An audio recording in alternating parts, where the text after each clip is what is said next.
Thanks to 2025 it teaches me how the life is. എങ്ങനെയാണ് എൻ്റെ ജീവിതം എന്ന് കാണിച്ചൊരു വർഷമായിരുന്നു. സന്തോഷവും സങ്കടവും ഒരുപോലെ നിറഞ്ഞൊരു വർഷം എന്ന് പറഞ്ഞാൽ ഒരു റിയൽ റോളർ കോസ്റ്റർ. എങ്ങനെയാണ് എൻ്റെ ജീവിതം, എന്താണ് എൻ്റെ ലൈഫ് എന്ന് പഠിപ്പിച്ച ഒരു വർഷം. ഒരുപാട് കാര്യങ്ങൾ സംഭവിച്ചു. ജാനുവരി എന്ന് പറയുമ്പം ആ വർഷം തുടങ്ങിയത് മുതൽ തന്നെ ഒരുപാട് കാര്യങ്ങൾ സംഭവിച്ചു. മെയ് എത്തിയപ്പം വളരെ സങ്കടകരമായ ഒരു കാര്യം സംഭവിച്ചു. ജൂൺ എത്തിയപ്പം സന്തോഷം. അതുപോലെ ഇങ്ങനെയും അങ്ങനെയും എന്ന് പറഞ്ഞതുപോലെ ഈ വർഷം അങ്ങ് പോവാറായി.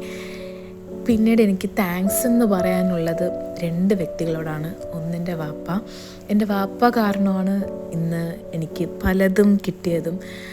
അടുത്ത താങ്ക്സ് പറയുള്ളൂ എൻ്റെ ഹസ്ബൻഡ്. എൻ്റെ വാപ്പ അന്ന് സമ്മതിച്ചതുകൊണ്ടാണ് ഇന്ന് എനിക്ക് ഇത്രയും നല്ലൊരു ഹസ്ബൻഡിനെ കിട്ടിയത്.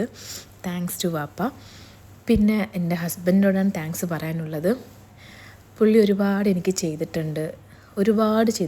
എത്ര നന്ദി പറഞ്ഞാലും തീരാത്തതായിട്ട് പുള്ളിക്കാരൻ എനിക്ക് ചെയ്തിട്ടുണ്ട്. പുള്ളിക്കും ഒരു താങ്ക്സ്. അതുപോലെ തന്നെ എൻ്റെ വീട്ടുകാർക്കും ഒരു നന്ദി. വീട്ടുകാരെ മറന്നില്ലല്ലോ എന്ന് ഒരിത് വേണ്ടല്ലോ.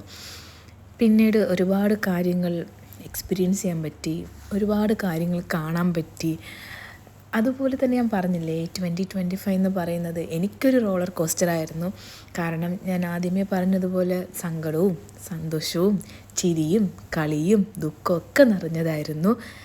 താങ്ക്സ് 2025. ബൈ.